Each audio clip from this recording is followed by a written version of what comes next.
Hello, this is Mike Burek, your host and producer of Krynytsia, The Well, a podcast series about topics of interest to Ukrainians around the world. Today is Friday, July 18th, 2025. This episode is produced for The Ukrainian Weekly, a newspaper published in English for the global Ukrainian community since 1933. Our guest today is Lykke Friis, who is director of Think Tank Europa, which is an independent Copenhagen-based think tank focusing on Europe. Welcome, Lykke. How are you? Thank you very much, and thanks for having me. And thank you for joining us today. To start off with, can you talk a bit about your educational background and professional career? Yes, well, I've been studying and sort of specializing in international relations entire life, and also European sort of politics specifically. I mean, I did my PhD on EU enlargement. So that's why I'm obviously also now focusing upon Ukrainian enlargement. So I've been in research. I've also been a couple of years in politics. I was Denmark's Minister for Climate, Energy and Gender Equality. And at the moment, I'm also advising the Ukrainian government through the NB8 group, as it is called. So this is a group sort of appointed or set up by the Nordic and the Baltic countries in order to help Ukraine, assist Ukraine with regards to the accession negotiations to the European Union. So how and why did you decide to focus on Eastern enlargement of the EU in your studies? Because I'm half German, so I spent lots of time on German unification. Also wrote my master's dissertation on that topic. And it was very clear to me that once the European Union had sort of accepted the united Germany in the European Union, well, then the next sort of challenge would be Central and Eastern Europe, because obviously Central and Eastern Europe are also Europe. I mean, they were just the kidnapped West, as they were called during the Cold War.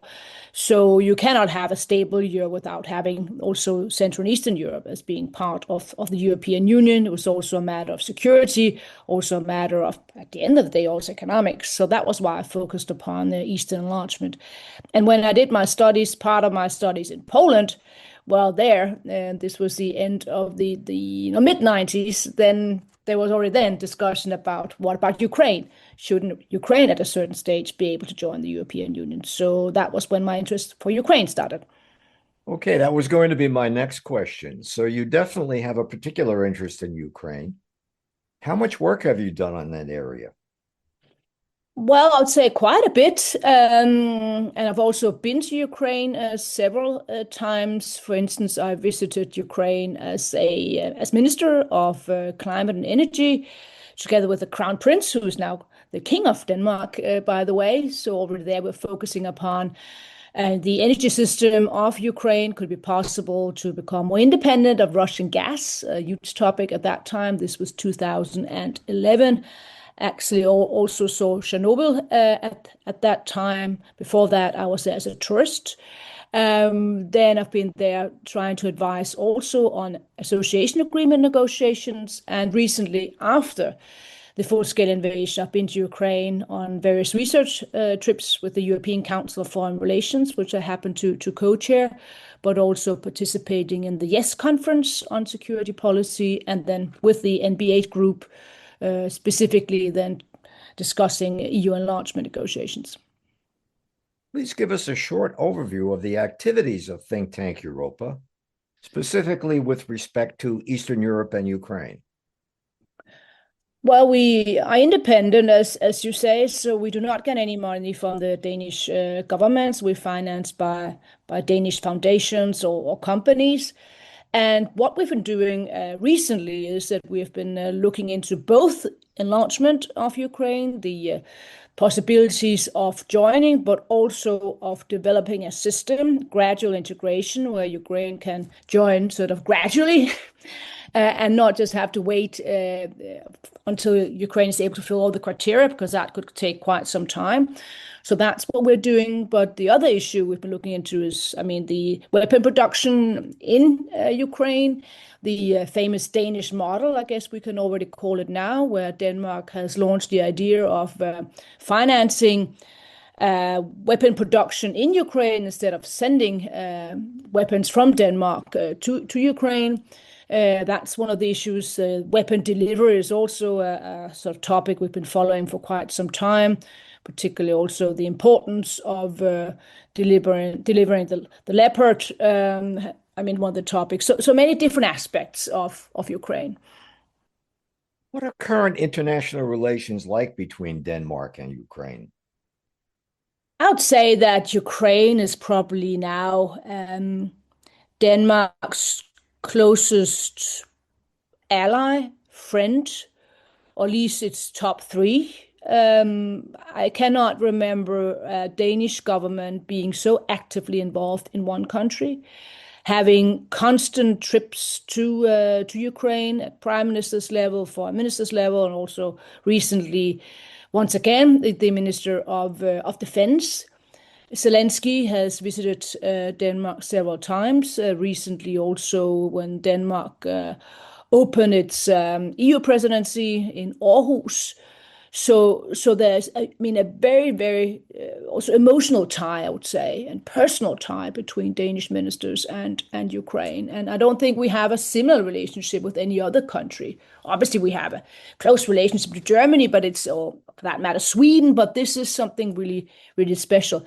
And this actually also goes for the Danish public. If you look upon the opinion polls in Denmark and at European Council of Foreign Affairs, we've done sort of pan-European polls, sort of monitoring across 12 countries. How is the sort of the relationship? How do people look upon Ukraine? That Denmark is always number one. Ask Danes, should Ukraine join the European Union? Of course. Should Ukraine maintain and sort of recapture all its territory and borders from 91? Yes, of course. And we even had an opinion poll recently saying that Danes supported Ukrainian membership, although even if Ukraine would not live up to all the criteria. So this is really a fascinating journey because, frankly, I remember the first time I went to Ukraine, and most Danes looked at me as if I was completely crazy. What on earth do you want to do there? And where is that country at all? And you better bring some food. So this is a really, really, as I said, astonishing sort of change in Denmark's relationship to Ukraine. Well, let's talk about that for a moment. Why do you think people in Denmark have such a great regard for Ukraine at this point? What's driving that? Security. For Danes, it's simply just 100% clear that Putin will not stop in Ukraine. That is not his final destination. So this is the core, but then there's also the moral issue. You should not, and you should definitely not attack another country and change the borders by force. This goes completely against sort of the Danish sort of way of looking upon sort of international relations. So there's a strong sort of moral core in this, which then explains why it's not just sort of a nerds like me focusing upon Ukraine. It's also the normal citizen watching television every night and saying this is not just right. This is not right what is happening. And now recently, with the immense bombing of Ukraine, that sort of sentiment is just getting back to at the top of many Danes' minds, because obviously there are other issues that sort of concern Danes. You could talk about Gaza, you could talk about also way of life, what's going to happen with the tariffs with Donald Trump. So sometimes the interest goes a bit down, but then when you see what's happening in Kiev, then it completely changes again. What are the key areas in which Denmark has supported Ukraine since the Russian invasion began in 2022? Well, weapons delivery has been a core issue, where Denmark has always been at the forefront. And I think it's also been important that Denmark has been a very sort of vocal chief whip. That's how, at least sometimes, we perceive ourselves going to the Danish Prime Minister Mette Frederiksen goes to the various summits or to the international conferences, such as the Munich Security Conference as well. Now we all have to do more. So I think it's not just the amount of weapons that we have delivered, but also the politics behind it has been really important. Then you've also seen Denmark focusing a lot upon enlargement negotiations, as I already hinted at. And Denmark also still has a very strong sort of commitment with regards to anti-corruption. This is an issue that is important because in order to keep the support of enlargement in Denmark, you have to be sure that anti-corruption, the overall effort goes in the right way, and that's, I mean, it's only natural that this is a challenge for Ukraine, but I think it's important also why the negotiations take place and also why the war is going on, that issue is not completely forgotten. So Denmark has spent quite some money and still doing that with regards to maintaining that issue on the agenda, so to speak. Will Denmark participate in US President Donald Trump's recently announced plan for Ukraine's EU allies to buy weapons for its defense? The short answer is yes. That is definitely what the government is looking into. I mean, how will then be done in practice? I don't know, but the clear signal immediately from the Danish government was that Denmark will participate. And what impact will Denmark's new EU presidency have on overall relations with Ukraine?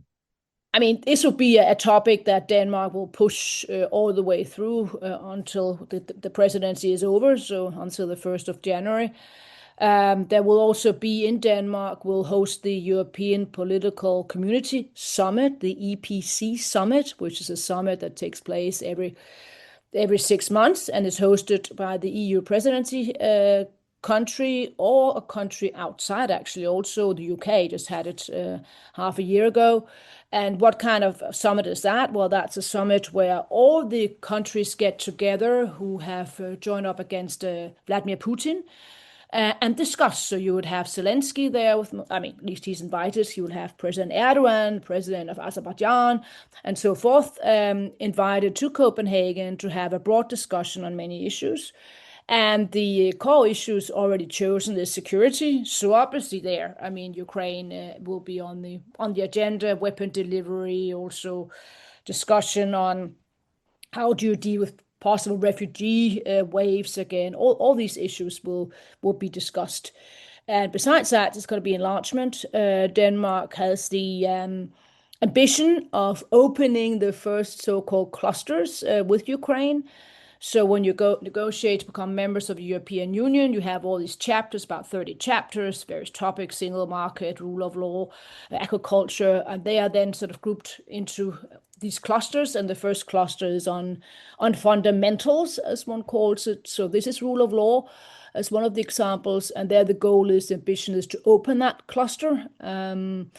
That's obviously slightly difficult because we have one country, as I'm sure our listeners will know, Hungary, with Viktor Orban blocking that at the moment. So Denmark is trying to see whether there are some creative solutions that can be developed. But no matter what, this would be the core issue where Denmark will truly try to see whether it would be possible to get some momentum in the accession negotiations with Ukraine, and for that matter also Moldova.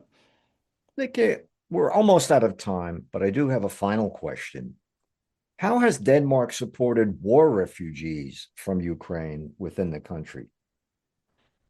Well, I'm not sure whether, not sure how that is done and to what extent, but what we have done is obviously taking in many refugees from Ukraine. And I think what is very striking is that we have had no debate about this at all. Whether we had too many refugees coming, or whether they were not working, or whatever. I mean, that seems to have been a very sort of a positive development. And I think that also goes back to the point I made originally about this being something what Denmark, most Danes are morally involved in this and can truly see that what is happening is simply not fair and is against all kind of sort of normal law within international relations. So that's why I think we haven't really had any debate on that. And if there would be more during the winter time, I'm pretty sure that there will be open arms in Denmark also at that time.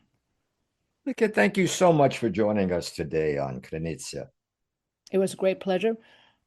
I have been speaking with Lykke Friis, director of think tank Europa, which is an independent Copenhagen-based think tank focusing on Europe. And we've been discussing relations between Denmark and Ukraine. This episode of Krynica has been produced for The Ukrainian Weekly, a newspaper published in English for the global Ukrainian community since 1933. I'm Mike Burek, your host of Krynica. Until next time, that's all for now.